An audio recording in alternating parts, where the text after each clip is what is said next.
지금까지 영광의 다름질 주일 예배에 동참해 주신 모든 성도 여러분들에게 진심 어린 감사를 드립니다. 저는 5월 17일부로 노스캐롤리나의 그린빌 장로교회 임시 목사로 부임하게 됩니다. 이제는 현장 예배에서 만나 뵙도록 하겠습니다. 그동안 기도와 여러 모양으로 성원해 주시고 협력해 주시고 위로와 격려와 용기를 주신 모든 분들 진심으로 감사를 드립니다. 오늘은 민수기 17장 1절에서 11절 말씀으로 어버이의 영적인 지킴과 보호의 권위자에 대해서 말씀을 나누려고 합니다. 오늘 한국교회 절기로는 어버이 주일로 지키는 주일입니다. 그리고 미국 교회에서는 어머니 날, 마더스데이로 지키는 날이죠. 바라기는 이 땅의 모든 어버이 되신 분들과 특별히 그린빌 교회의 어버이 되신 분들, 주님의 축복하심과 위로하심이 함께 하시기를 진심으로 축복을 드립니다. 김현승 시인이라는 분이 지은 시 중에 아버지의 마음이라는 시에 이런 내용이 나옴을 보게 됩니다. 바쁜 사람도 굳센 사람도 바람과 같던 사람도 집에 돌아오면 다 아버지가 된다. 그런데 세상이 복잡하면 마치 줄에 앉은 참새의 마음으로 어버이는 자식들의 앞날을 걱정한다. 평상시 아버지의 눈에는 눈물이 보이지 않으나 사실 보이지 않는 눈물이 절반이다. 어버이는 가장 괴로운 사람이다.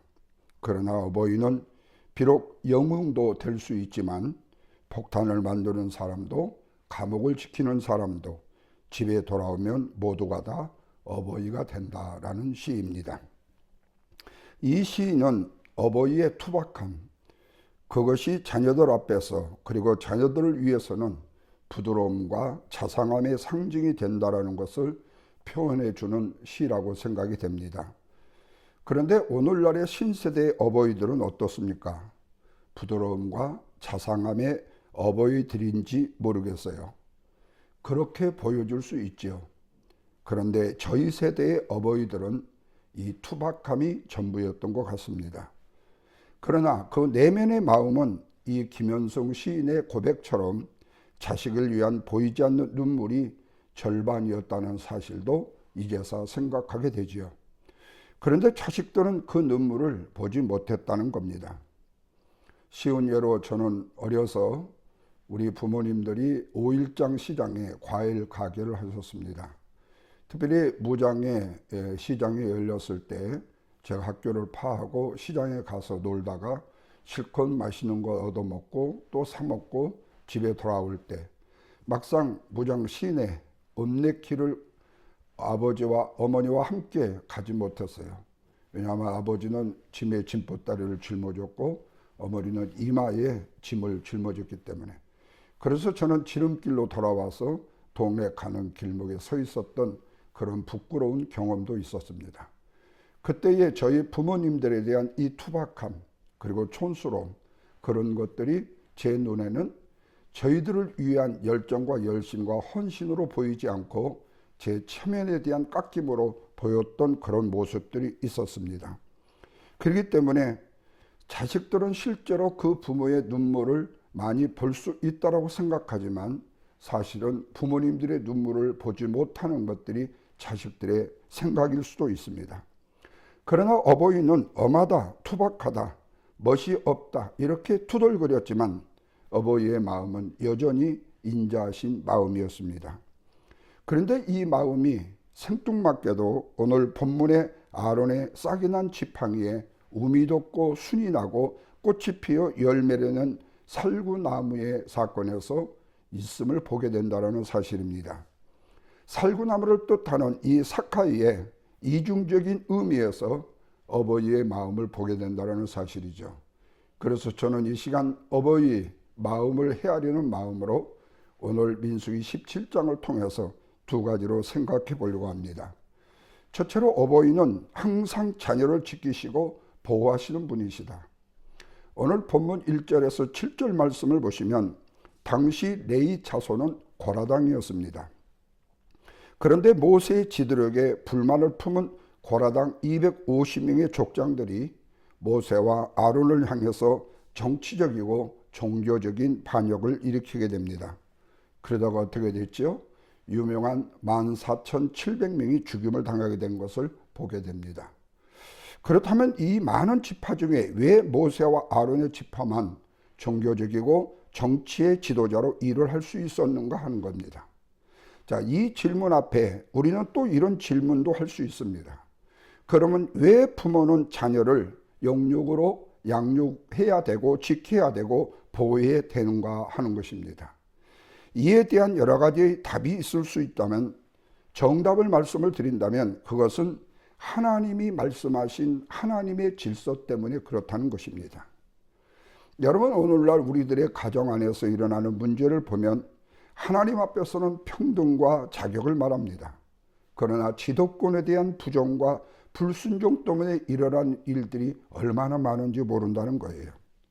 그렇다면 영적인 지도력은 누가 어떻게 정하셨는가 하는 거예요. 본문 5절 말씀을 보시면 하나님은 불평하는 12지파의 족장들에게 내가 택한 자의 지팡이에서 싹이 나게 함으로 이스라엘 자손의 원망을 그치게 하리라고 말씀하시면서 지도자의 권위를 상징하는 지팡이를 가져오라고 말씀합니다. 그 결과 8절 말씀에서 보시면 이튿날 모세가 증거의 장막에 들어가 보니 레위의 집을 위하여 낸 아론의 지팡이에서만 um이 돋고 순이 나고 꽃이 피어서 살구의 열매가 맺었더라고 말씀하고 있습니다. 12지파의 12개의 지팡이 가운데 레위 지파를 대표한 아론의 지팡이에서만 싹이 났다라는 말씀입니다. 바싹 말라버린 나무 막대기에서 하루 만에 um이 돋고 순이 나고 꽃이 피어서 열매가 맺는 초자연적인 기적이 일어나게 된 것입니다.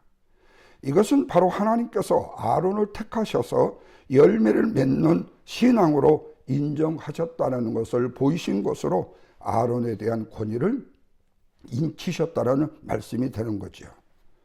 그런데 문제는 하나님이 하시는 일은 너무 당연한데 왜 이렇게 요란한가 하는 것입니다. 그것은 살구나무에 있는 하나님의 뜻 때문입니다. 하나님의 성전 성소에 아시다시피 떡상이 있고 그리고 또한 등잔대가 있습니다. 그리고 저기에 번제단이 있고 이 안에 지성소가 있어서 안에 법궤가 있죠. 그런데 이 등잔대에는 7개의 촛대가 꼽아 있는데 그 형상이 뭐냐? 살구나무의 형상이 새겨져 있어요. 그런데 원래 이 살구나무는 본래 아몬드 나무였습니다. 그런데 당시의 사람들이 아몬드 나무를 본 적이 없기 때문에 살구나무로 표현을 했던 것이죠. 그런데 서두에서 말씀을 드렸듯이 살구나무에는 이중적인 의미가 있다고 말씀을 드렸어요. 그 첫째가 뭐냐? 지켜준다. 잠자지 않고 깨어있다라는 뜻입니다. 또한 명사형으로 말하면 깨어있는 자, 파수꾼이라는 뜻도 있습니다. 이 말은요, 어버이에게는 자녀를 위해서 깨어서 지켜야 할 의무가 있다는 말씀의 뜻입니다. 자녀를 낳는 것으로 부모의 의무를 다하는 것이 아니라 부모는 당신이 세상에서 눈을 감을 때까지 살아난 자녀를 영과 육으로 지켜 보호해야 된다는 말씀입니다. 또한 살구나무는 겨울의 추위를 제일 먼저 깨고 꽃을 피우는 나무가 바로 살구나무입니다. 얼어붙은 죽음을 깨고 싹을 내고 꽃을 피우고 열매를 맺어요. 여러분, 이 말은 불가능을 가능케 한다라는 말씀의 뜻이에요. 그래서 살구나무가 주는 메시지는 소망을 잃지 마라, 포기하지 말라는 말씀의 뜻입니다. 이렇듯 자녀의 영육을 책임지는 어버이는 당신의 사랑하는 자녀들에게 너희는 믿음을 잃어서는 안 된다. 너희는 낙심해서는 안 된다. 암담하다고 해서 포기해서는 안 된다. 내가 너희를 지켜줄 것이다. 내가 너희를 일으켜 세워줄 것이다 라는 희망을 주는 부모가 되어야 된다는 말씀입니다. 뿐만 아니라 살구나무가 아론을 지켰다면 어버이가 자녀를 지켜주는 부모라는 말씀입니다. 또한 살구나무가 아론에게 권위를 부여했다면 자녀들은 나의 부모님의 이런 권위를 인정할 수 있어야 된다는 말씀입니다. 왜냐하면 부모에게는 하나님께서 주신 권세가 있기 때문에. 그래서 부모는 그 권세를 가지고 살아가는 내 자녀를 영적이고 육적으로 지켜야 하는 것입니다.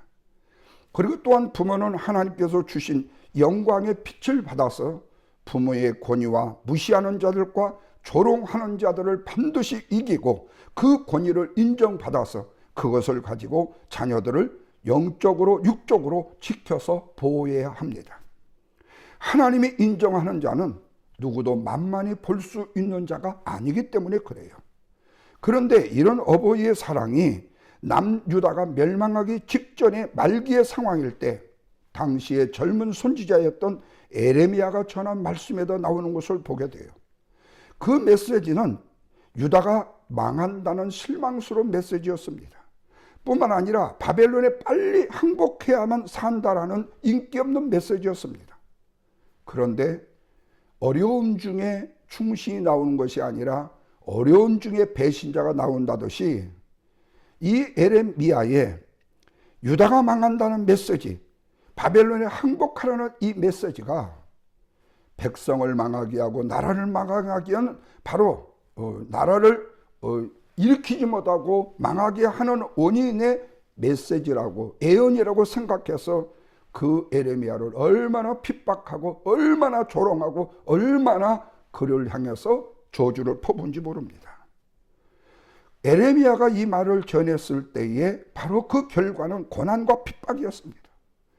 심지어는 발가벗겨져서 이런 매미를 가두는 이런 울타리 같은 곳에 끈을 달아매 가지고 나무 꼭대기에다가 그냥 대롱대롱 달아매 놨어요.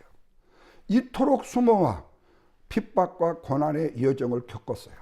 하나님이 전하는 메시지를 전했을 뿐인데 유다가 망한다는 메시지, 바벨론이 빨리 항복하라는 메시지, 그래야 유다가 산다라는 그 메시지를 전했다고 에레미야는 애매한 그 고난과 고통을 받아야 됐다는 거예요. 오늘날 우리 부모들이 그렇습니다. 사랑하는 내 자녀가 잘되기 위해서 때로는 화를 낼 수 있고 때로는 매를 들 수 있고 때로는 징계를 할 수 있고 때로는 여러 모양으로 훈계와 교훈을 줄 수 있는데 자녀들 입장에서는 내 부모에게 상처를 받았다, 내 자녀에게 아픔을 당했다, 그래서 일생 지울 수 없는 내 부모로부터의 상처를 입었다고 고백하는 자녀들을 상담해 보면 많이 알게 되어져요. 여러분, 그 부모가 그 자녀가 미워서 그랬을까요? 그 자녀를 망하게 하기 위해서 그랬을까요? 그렇지 않습니다. 유대인들도 내 자녀가 잘못되었어든 가죽의 흙들을 가지고 그들의 매를 쳤어요. 그래서 훈육을 하고 양육을 했어요. 바로 이 율법의 말씀에 무릎을 꿇어놓고 그 말씀을 꿀송이처럼 달도록 꿀을 발라 핥아먹게 만들었어요. 그런 유대인의 교육을 통해서 오늘날의 유대인이 나온 거죠. 그렇다고 그들이 이 세상의 자랑스러운 인간이라는 사실을 말씀드리는 게 아니에요. 그만큼 부모는 자녀를 위해서 혼신의 마음을 다하고 정성을 다한다는 말씀입니다. 그런데 이렇게 핍박과 고난이 있었던 에레미야에게 하나님께서 주신 환상이 뭔 줄 아세요? 바로 이 살구나무의 환상입니다. 이 말씀은 뭐죠? 너의 영적인 부모가 너희를 지켜줄 것이라는 뜻이에요. 에레미야야, 살구나무가 보이지? 내가 살구나무같이 너를 지켜 내 말을 이룰 것이라는 말씀의 뜻이었습니다. 이런 면에서 여러분, 어버이 주를 맞이하면서 샤케드 살구나무의 이 뜻인 지킴과 보호하심을 통해서 어버이의 삶의 모습을 생각해 보게 되었습니다. 그것은 어버이는 사랑하는 자녀에게 영적으로 육적으로 능력 있는 부모로서 항상 자녀를 지키는 어버이들이 되시기 때문에 그렇습니다. 마트의 살구나무가 겨울에 추위를 깨고 먼저 꽃을 피우는 나무로 얼어붙은 죽음을 깨고 싹을 내고 꽃을 피워 열매를 맺는 나무이듯이 말입니다. 바라기는 하나님이 주신 능력을 가지고 내 사랑하는 자녀를 굳건하게 지키고 보호하는 영육의 어버이들이 되시기를 주님의 이름으로 축원드립니다. 두 번째로 어버이는요, 자녀에게 반드시 권위를 인정받아야 한다는 겁니다. 그 어버이가 오늘날 잘났던 못났던 그 어버이는 자녀들로 하여금 권위를 인정받아야 됩니다. 그런데 오늘날의 어버이들 스스로의 권위를 떨어뜨리는 일들을 하는 일들이 너무 많지요. 다시 말하면 어버이로서의 자격을 상실한 부모도 같은 사람들. 자녀를 낳고 다른 데에 다 맡겨버리고 육탁하고 지금까지 자기 마음대로 뜻대로 살아놓고 나중에 낳은 자녀가 세상을 떠났다고 해서 그 국가의 보상을 그걸 받으려 오는 그런 어머니, 그런 부모들 말입니다. 실컷 자식을 버려놓고 후에 그것도 내 핏줄이라고 내가 낳은 자식이라고 보상을 바라는 그런 부모들이 있는가 하면 자녀들 역시 지금까지 지켜주고 돌봤음에도 불구하고 어버이에 대한 은혜와 사랑을 잃어버리고 경고망동하는 일들이 오늘날 세상에서 얼마나 많이 일어나고 있느냐는 겁니다. 그래서 하나님께서는 어버이들의 권위를 위해서 이런 기적을 행하신 것입니다. 본문 8절에 아까 말씀 보았듯이 이튿날에 모세가 증거의 장막에 들어가 보니 레위 집을 위하여 낸 아론의 지팡이에서 음이 돋고 순이 나고 꽃이 피어서 살구 열매가 맺는 기적을 행하셨다는 거죠. 자, 그러자 10절 말씀을 보십시오. 여호와께서 모세에게 이르시되 아론의 지팡이는 증거궤 앞으로 도로 가져다가 거기에 간직하여 반역자들로 하여금 표징이 되게 하고 그들로 하나님께 대한 원망을 거치고 죽지 않게 하심으로 하나님의 권위를 친히 보여주신 것입니다. 여러분 알다시피 지성소 안에 있었던 법궤 안에 뭐가 들어있었죠? 아론의 쌍난 지팡이, 그리고 40년 동안 광야에서 먹이셨던 만나, 그리고 아론의 쌍난 지팡이, 십계명, 이 세 가지였어요. 십계명의 말씀과 아론의 쌍난 지팡이와 그리고 만나였습니다. 여기서 우리는 부모의 권위가 어디서 났는가를 반드시 알아야 되겠죠. 하나님의 말씀의 열매에서 나와야 된다는 말씀입니다. 그런데 당신은 믿음이 있다고 하지만 실제로 열매를 맺지 못한 어버이들이 많다는 것도 우리가 부정할 수 없는 사실이죠. 그래서 어버이는 열매 있는 믿음의 사람이 반드시 되어야 된다는 사실이 바로 권위에서 나온다는 거예요. 그런데 그 권위를 망가뜨리면 안 된다는 거죠. 그런데 간혹 우리가 믿음의 열매를 혼돈하는 경우가 종종 있습니다.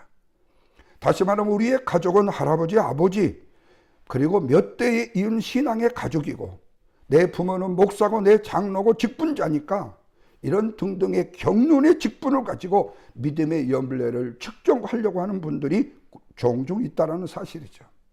그러나 여러분 아브라함을 보십시오. 그가 갈대에 우르를 떠날 때에 그가 믿음이 좋은 사람인 줄 알았는데 그가 하란에서 멈추고 말잖아요. 수제라고 말했던 베드로를 보십시오. 그도 주님 앞에서는 물론이고 제자들 앞에서 좋은 수제자의 믿음의 호언장담의 신앙인 줄 알았잖아요. 그러다 그도 한순간에 인정에 막혀서 자기의 신앙의 행진을 멈춰야 됐고 약속한 대로 지킬 수 없는 배신자가 되고 말았잖아요. 그런데 우리도 평상시에는 나도 믿음으로 살 것이나 나는 절대로 그러지 않을 것이다 하지만 마지막 순간에 잠자고 배반하고 내 뜻대로 행할 때가 너무 많다라는 사실이에요. 그것은 바로 조금 외람된 말씀입니다만은 하나님께 인정받지 못한 믿음 때문에 그런 것이고 반석 같은 믿음이 못돼서 그런 것인지 않는가 하는 추론을 해볼 뿐이에요. 확신 있게 말씀을 드릴 수 없어요. 왜? 저 자신도 그러기 때문이에요. 뿌리 없는 믿음, 열매 없는 믿음 때문이 아닌가. 그래서 부모의 권위가 없는 건 아닌가. 간혹 어버이도 자녀들에게 인정받지 못할 수도 있잖아요.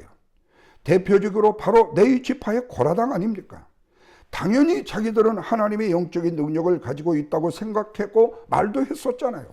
그래서 하나님의 쓸만한 도구라고 생각을 했었잖아요. 그런데 그들은 자기의 욕심대로만 행하는 사람이었고 교만한 사람이었다는 사실이 바로 증거되고 있지 않습니까? 또한 우리가 잘 아는 발람도 그렇습니다. 억지로 시키는 대로 했지만 결국에는 물질의 유혹에 넘어가고 말았잖아요. 이렇게 인정받는 믿음이라는 것은 조금 믿음이 있다고 조금 생명의 싹이 났다고 해서 내가 하나님을 알고 내 안에 예수님이 있고 내가 믿음이 있는 사람이라고 말할 수는 없다라는 거예요. 중요한 것은 어버이 안에 생명이 있고 결실할 때까지 맺을 수 있는 믿음의 권유가 있어야 된다는 말씀입니다. 그래야만 온전한 일꾼으로 쓰임을 받는 것도 쉬운 일이 아니지만 영적인 권위를 가진 열매 맺는 어버이가 된다는 것도 쉬운 일은 아니라는 거죠. 물론 우리는 예수 그리스도를 믿음으로 고백하여 나 역시 하나님의 자녀가 되었다고 말하지요. 왕같은 제사장의 삶을 산다고 말합니다. 그리고 지금 이 시대에는 누구도 만인 자사장이 되어서 하나님께 각자 기도하고 예배하고 봉사의 삶을 살 수 있다라고 자신감 있게 말은 하고자 합니다. 그리고 또한 모두가 하나님 앞에서는 평등하고 모두가 다 훌륭한 사람이고 자유인이 되는 시대에 살고 있다고 생각하잖아요. 그러나 여러분, 슬픈 현실이 있어요. 그것은 자기가 자신을 주장하며 스스로를 추천하고 자기의 마음대로 내가 어버이가 되었다, 내가 권위자가 되었다 주장하는 시대가 되었다는 사실이죠. 나 아닌 아무도 다른 이의 권위를 인정하지 않는다는 겁니다. 심지어는 자기 스스로 높이는 것입니다. 모두가 다 어버이의 위치에서 호령을 한다는 거예요. 그러나 사랑하는 어버이 되시는 여러분, 잊어서는 한 가지가 있습니다. 잊어서는 안 되는 한 가지가 있습니다. 그것은 내가 잘나고 내가 노력한다고 모든 일들이 스스로 잘 이루어지는 것은 아니더라는 거예요. 왜냐하면 우리는 권위 아래 있는 사람이기 때문에 그래요. 하나님의 권위 아래 있는 사람이기 때문에. 그래서 내가 하나님 앞에서 왕이고 제사장이고 선지자지만 동시에 이 세상에 조직 안에서 질서가 있고 권위가 있다는 거예요. 나라에는 유정자가 있고 가정에는 부모가 있고 학교에는 교사가 있고 교회 안에는 주의 종들의 목사가 있죠. 그래서 하나님께서는 우리가 각자의 자리에서 권위를 가진 사람이 되기를 원하신다는 거예요. 우리가 권위 있는 아버지가 되려면 먼저 권위를 인정하는 사람이 되어야 되죠.